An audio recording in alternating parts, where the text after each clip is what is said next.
With her life jacket on, canoe in the water and oars in hand, Amy Anderson of Bloomington is kicking off summer. Living life to the fullest, nothing has slowed down this 45-year-old soccer mom. Warm weather has always meant organizing neighborhood block parties, walking for breast cancer, spending time with family and friends, and in the cold, hitting the slopes with her kids. This mother of two could hardly stand not being busy. But today, it's kind of humiliating. She could hardly stand. I need to let my doctors know, and I'm trying to file for disability right now.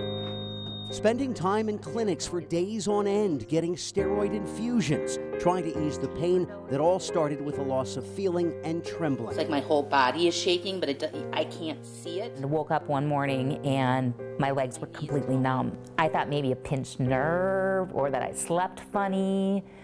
I didn't know. Doctors did. Amy woke up to discover a sudden new reality.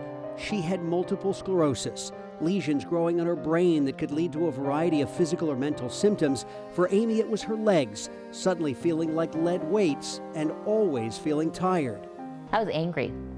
I was really ticked off.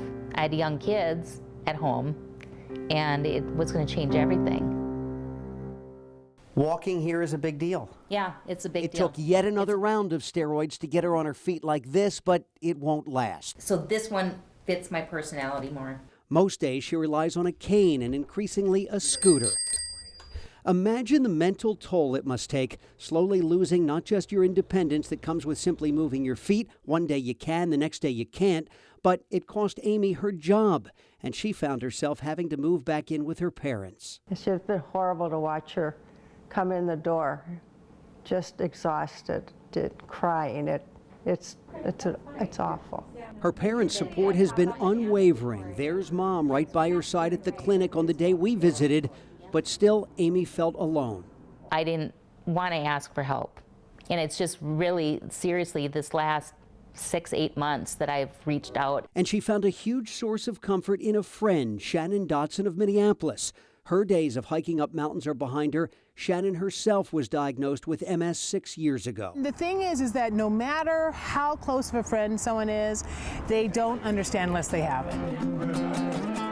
So earlier this month, Amy and Shannon took a road trip to Camp Courage in Maple Lake, Minnesota, spending 4 days with others battling MS, sharing their frustrations, their successes, but most of all, just enjoying each other's company. We're one family, and that sometimes when people don't have a family, what we need to do is make a family. That's what it's about. We all need to belong and feel like we're connected.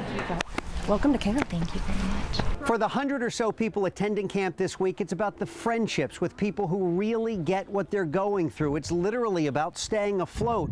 But this camp lasts just a few days a year, which means when camp is over, so too can be that feeling of companionship. Suddenly, Amy is alone again, no longer in camp, but back in her living room. Which brings us to the point of this story, the power of social media in transforming lives. It's often said that someone with MS can appear to be drunk. So when Amy happened to stumble upon a Facebook page called We're Not Drunk, We Have MS, it changed her life. It was that Facebook page that led to a connection, just a simple friendship, with a woman named Sherry in Colorado, also fighting MS. I just immediately clicked with her, and it just was like, you know what? She's getting up every day and she's doing her thing, and even though she deals with it, she's still doing it.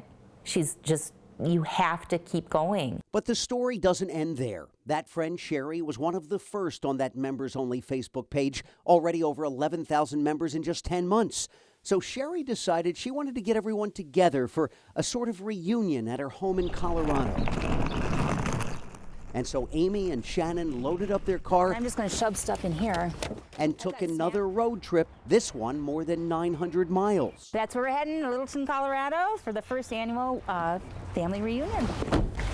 And we went with them. Are you ready for this? No, I'm fine. I love road trips. What is a family reunion like for a family who's never met? You've been on the road for about 4 hours.